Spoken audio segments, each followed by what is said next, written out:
Ada santri beternak lebah, ambil madunya itu. Satu hari dia mau periksa sarang lebah, naik ke pohon pakai tangga, pakai sarung biasanya santri. Dia lupa ada pakai celana dalam. Naik pohon periksa, entah bagaimana terpegang sarang lebah itu. Berhamburan lebahnya keluar. Salah satu masuk ke sarungnya. Tergigitlah Al-Mukarramnya itu.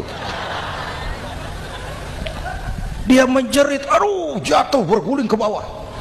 Sudah lama jatuh, dia buka sarungnya, dia lihat bengkak. Karena bengkak kan jadi besar, senang juga dia.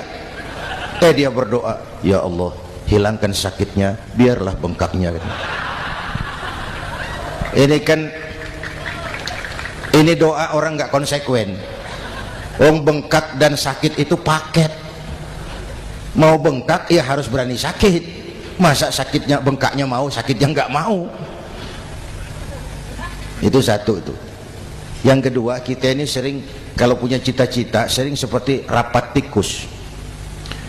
Satu hari sekelompok tikus rapat paripurna tikus untuk mengantisipasi bahaya kucing. Bagaimana supaya kucing itu jangan lagi mengganggu kita.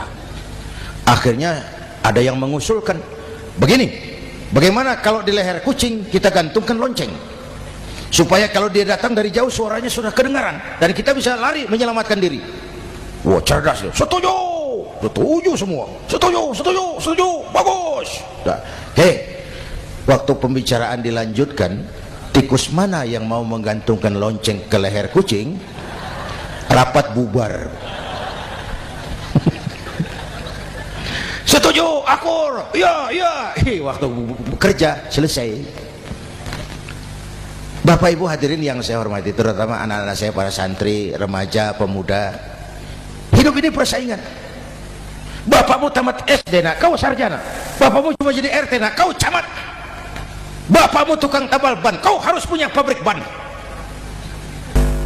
Anak saya pertama dulu, saya titip mondok di Tebu Ireng. Tahun pertama pulang saya kontrol, sini kau, apa hasilmu setahun di pesantren? Dia sodorkan saya sebuah piagam penghargaan juara lomba pidato di pondoknya. Saya heran, ini anak di rumah jarang ngomong, kok bisa jadi juara pidato? Saya tanya, kamu bisa pidato, apa yang dipidatoin? Dia bilang, kan kaset ayah dihafalin begitu. Ya saya ketawa juga, waktu itu dia masih anak-anak. Baiklah, tapi apa cita-citamu? Saya kepengen seperti ayah. Wah, kau ini salah. Kalau aku ayahmu di matamu, menurutmu hebat, mestinya kau 10, 100, 1000 kali lebih hebat dari orang-orang yang kau anggap hebat. Karena tantanganmu akan lebih berat dari tantangan yang aku hadapi sekarang. Kalau kau sama dengan aku, kau ditinggalkan zaman karena kau tidak mampu menjawab tantangan zamanmu. Bapak Ibu hadirin yang saya hormati, persaingan tajam, tantangan makin berat. Oleh karena itu diperlukan semangat yang dicontohkan Nabi. Kerja keras, peras keringat, banting tulang. Tidak ada pekerjaan halal yang hina. Sejak kecil ditempa oleh kesulitan. Asal jangan seperti saya tadi ngobrol sama teman-teman. Sekarang ini di negara kita banyak politisi miskin negarawan. Pejabat-pejabat kadang-kadang kalau ngelihat rakyat tuh komentarnya nggak berpihak kepada rakyat. Saya ingat waktu Mentawai dihantam gempa, Nias hancur, infrastruktur hancur, rumah rakyat luluh lantak. Ketua DPR Pak Marzuki Ali bilang, bagaimana itu rakyat? Ya itu resikonya punya rumah di pinggir laut. Waduh, ini bukan komentar pemimpin, rakyat lagi susah kok dibilang kayak gitu. Saya prihatin dengan ucapan kayak gitu. Waktu cabai 100.000, di sini berapa sekarang? Sama ya. Waktu cabai mahal, ada pejabat bilang, rakyat suruh nanam cabai aja di halaman rumahnya. Ini kan nggak solutif dan nggak cerdas. Cabai naik, rakyat suruh nanam cabai. Nanti beras naik, rakyat suruh nanam padi. Yang saya khawatir kalau telur mahal, apa rakyat suruh bertelur gitu?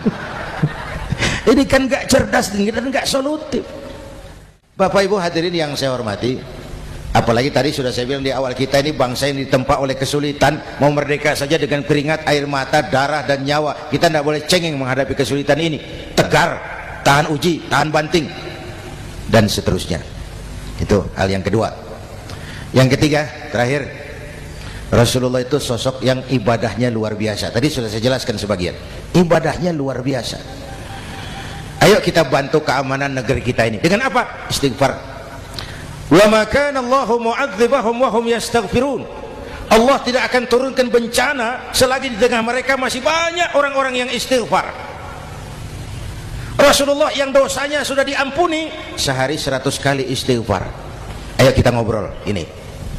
Pak, saya ini, Zainuddin ini, kalau mengharap masuk surga dengan amal yang saya kerjakan sendiri, rasa-rasanya tipis harapan. Bener. Sholat saya berapa banyak saya tahu. Sedekah saya berapa duit saya tahu. Dosa saya berapa banyak saya tahu. Lalu saya baca sejarah. Nabi Adam dosanya 1, makan buah khuldi, dikeluarkan dari surga. Nabi Adam dosanya 1, dikeluarin. Kita dosanya banyak, kepengen masuk. Ini nggak nyambung ini. Nabi Adam dosanya 1, dikeluarin dari surga. Kita dosanya banyak, kepengen masuk. Nggak nyambung. Apa yang bikin saya besar hati? Apa yang bikin saya optimis? Ada 2 Pak. Pertama yang disebut rahmat Allah, yang kedua disebut syafaat Rasulullah. 2 itu Pak. Oh, kalau kita ini insya Allah nanti sampai ke surga, amin, amin. Kalau kita ini sampai ke surga Pak, saya jamin itu bukan karena amal kita, itu karena rahmatnya Allah. Ndaklah seberapa banyak sih amalan kita mau menggapai surga. Kalau bukan karena rahmatnya Allah, sulit sampai ke sana. Manusia, dosamu besar, tapi lihat rahmatku lebih besar. Manusia, salahmu banyak, tapi ampunanku lebih banyak. Kau nangis di hadapanku, aku senyum melihatmu. Kau berjalan menujuku, aku berlari menyambutmu. Istighfarnya sehari 100. Lalu ada hadis qudsi, inni la ahammu bi'adzabi ibadi. Kadang-kadang aku pengen turunkan azab, bencana kepada manusia, tapi ketika aku melihat 3 perkara, murkaku surut, bencana aku tarik kembali. Coba perhatikan hadis kursi ini. Allah mau marah hendak jadi, bencana ditarik, musibah diangkat. Kenapa? Ada yang meredam murka Allah. Allah enggak jadi marah. Siapa? Pertama, suyukhan rukka. Aku lihat orang-orang tua tengah malam sujud sambil berlinang air mata, nangis di hadapan Allah. Itu kita hutang jasa loh Pak sama orang-orang yang tengah malam sujud nangis di hadapan Allah. Lihat yang begitu Allah tidak jadi marah tuh. Saya tahu bapak-bapak, ibu-ibu kan suaminya sering bangun tengah malam ya Bu, kencing. Bikin bingung malaikat. Sudah mau ditulis tahajud, kencing doang. Kata malaikat, sialan, hampir salah tulis.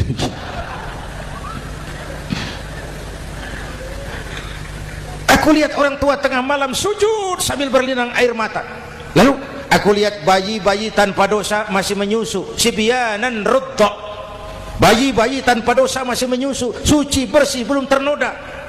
Wa bahaiman rudda. Dan aku lihat binatang ternak melata mencari makan, kambing muda cari rumput, alam terjaga keasriannya. Bagaimana bencana nggak mau nambah? Kita mengamalkan hadisnya juga terbalik. Yang diminta itu orang tua tengah malam sujud, bayi tanpa dosa nyusu. Sekarang bayi tanpa dosa dibuang ke tempat sampah gara-gara orang tua tengah malam nyusu. Terbalik namanya. Yang diminta itu orang tua tengah malam sujud, bayi tanpa dosa nyusu. Ini bayi tanpa dosa dibuang ke tempat sampah gara-gara orang tua tengah malam.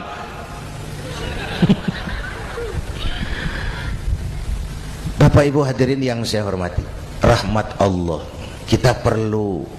Yang kedua, syafaat Rasulullah. Mari saya cerita syafaat sedikit. Ini sudah jam 00:05 ya. Ini kalau hitungan Indonesia ini sudah ganti hari. Jadi inilah ceramah terpanjang di dunia. Bayangkan saya pidato dari hari Selasa sampai hari Rabu.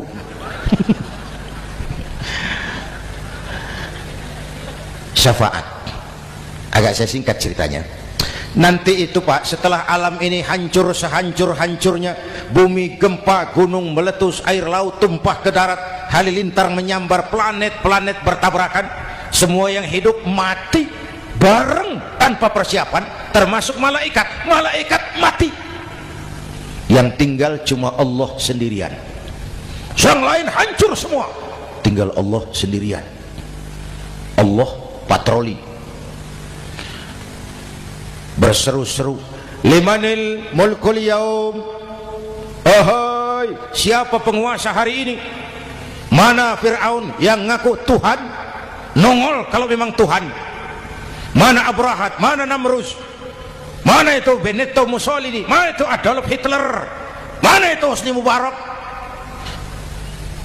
Penguasa-penguasa yang ngaku berkuasa, nongol kalau memang penguasa. Gak ada yang jawab Pak, semua sudah rebah. Allah lalu berkata, la ilaha illa ana. Ternyata tidak ada Tuhan lain selain aku. Allah sombong waktu itu.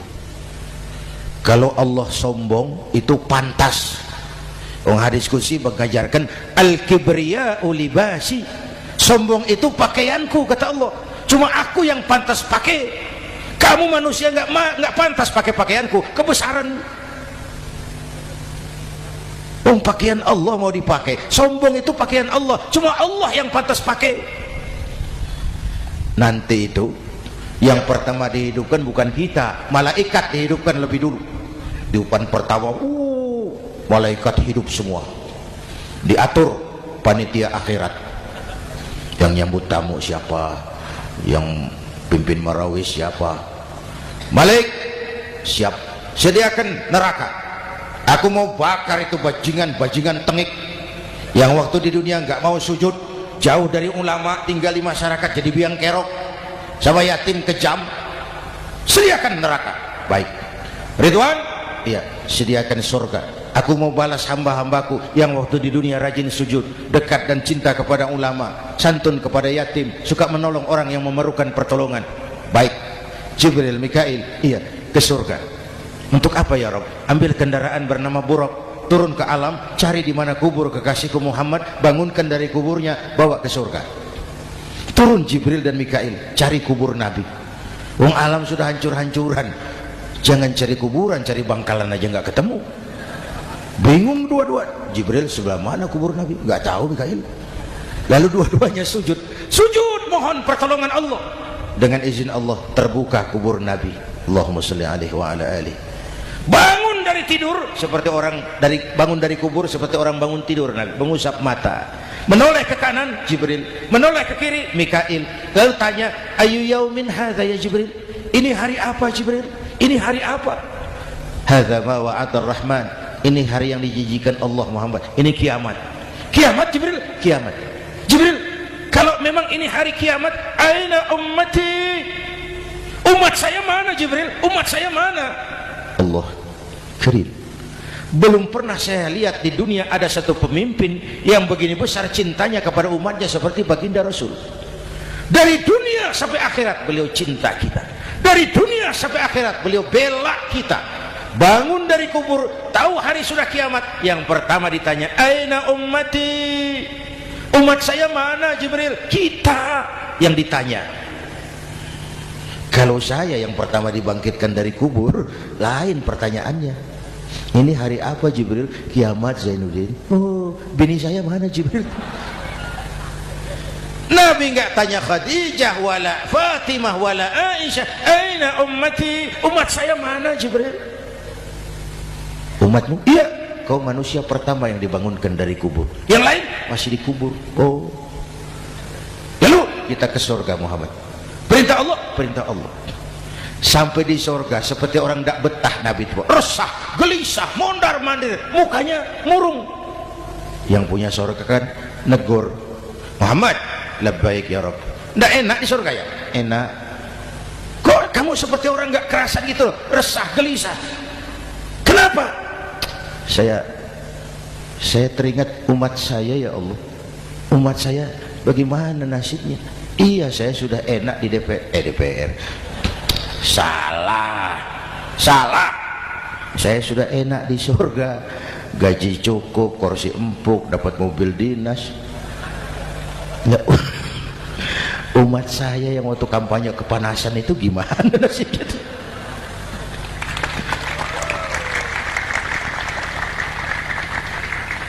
Makanya dulu di Senayan, di depan kantor DPR tuh banyak tukang kaca jualan di situ. Saya bilang ini tukang kaca pintar dagangnya di situ. Pas, maksudnya supaya yang mau berkantor di situ ngaca dulu. Ya, wakil lurah pasti tidak lebih tinggi dari lurahnya. Wakil camat tidak lebih tinggi dari camatnya. Ini kenapa wakil rakyat kok selalu lebih tinggi dari rakyatnya? Kan yang memberikan mandat kita rakyat. Kemerdekaan bertujuan mengantarkan rakyat ke gerbang kesejahteraan. Lalu rakyat mempercayai tugas itu kepada pemerintah dan wakilnya di DPR. Saya percayakan kamu mengantarkan rakyat ke gerbang kesejahteraan. Itu amanat Undang-Undang Dasar. Biasanya yang diantarkan sampainya lebih dulu biasanya. Yang diantar sampai lebih dulu, yang mengantar nyusul, namanya ngantar belakangan. Ini lebih cepat wakil rakyatnya makmur daripada rakyatnya. Yang mau ngantar makmurnya lebih dulu dari yang mau diantar. Yang diantar kelelerahan di jalanan, yang mengantar udah sampai. Jadi bagaimana Muhammad? Saya minta izin mau keluar, tengok saya punya umat. Ya, saya potong ceritanya. Saat manusia dibangkitkan dari kuburnya masing-masing, Masya Allah, Masya Allah, saya nggak sanggup bayangkan jumlah manusia yang hidup di muka bumi sekarang kan 6 miliar. Cina berdua, India 2,5 miliar. Cina 1,5 miliar, India 1 miliar rakyatnya. Berdua sudah 2,5 miliar. Itu kalau kencing bareng banjir besar. Bayangkan manusia dari awal sampai akhir berapa puluh miliar kumpul di padang mahsyar. Subhanallah. Sibuk, panik, bingung mau disidang di hadapan Allah. Sebagian kumpul di pojokan berunding, kita mau disidang nih. Terus ayolah kita cari bantuan. Kemana? Adnan Buyung. Begini kita ini kan anak cucu Nabi Adam, pantas dong kita minta tolong sama beliau. Yuk, setuju, berangkat cari Nabi Adam. Ya Adam, anta abal bashar. Adam, tuan datuknya manusia, kami cucu kamu, anak turunan kamu mau disidang, tolong kami Adam, tolong. Kata Nabi Adam, Quraisy mas, rombongan Jawa udah, aku naik mumat lagi sama Nabi Nuh saja. Nuh bilang, tidak bisa, saya juga punya masalah, pernah minta obat ditenggelamkan. Ibrahim barangkali, semua Nabi hand up, angkat tangan. Dikala itu, yauma la yanfa'u malun wala banun, di mana harta tidak ada lagi artinya, anak-anak tak jadi beban, tiap orang sibuk dengan urusannya sendiri-sendiri. Saat itu ada satu pemimpin, Allahumma sholli alaihi wa ala alihi, diizinkan Allah. Dikala semua nabi yang lain angkat tangan hand up, beliau malah ummati ana laha, ta'ali ummati, umatku sini.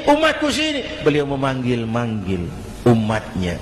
Yang bagaimana yang dipanggil? Ada hadis, inna ummati ya'tuna yaumal qiyamah ghurran muhajjalin min atharil wudu. Umatku besok di akhirat datang menghadap Allah dengan muka bersinar-sinar karena sering wudu. Sering wudu kan sering sujud. Masa cuma wudu tapi enggak sujud? Itu nanti enggak usah mengaku Rasul yang panggil, sini umatku. Tapi kalau muka enggak pernah wudu, enggak pernah sujud, merangkak di depan Nabi, saya umatmu ya Rasul. Kata Nabi, umat saya nggak ada yang kumel gini. Nah, dikala itu beliau berkenan memberikan syafaat. Syafaat itu saudara-saudara, saya pakai sarung, sobek sedikit. Syafaat itu nambeli, itu loh. Salat saya kurang sedikit, sedekah saya campur riak sedikit, puasa saya tidak ikhlas sedikit, ditutup dengan syafaat.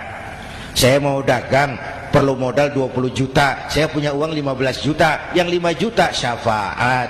Jadi harus ada modal. Kalau sholat tidak pernah, sedekah tidak pernah, lalu syafaatnya dari mana? Yang dapat tambelan itu yang punya sarung bolong, punya sarung sobek, ditambal dengan syafaat. Nah kalau tidak ada sarung, apa yang mau ditambal? Ya, Nah, mudah-mudahan kita semua mendapat rahmat Allah dan mendapat syafaatnya Rasulullah Shallallahu Alaihi Wasallam. Bapak Ibu hadirin, sudah 7:30 lewat 4 jam.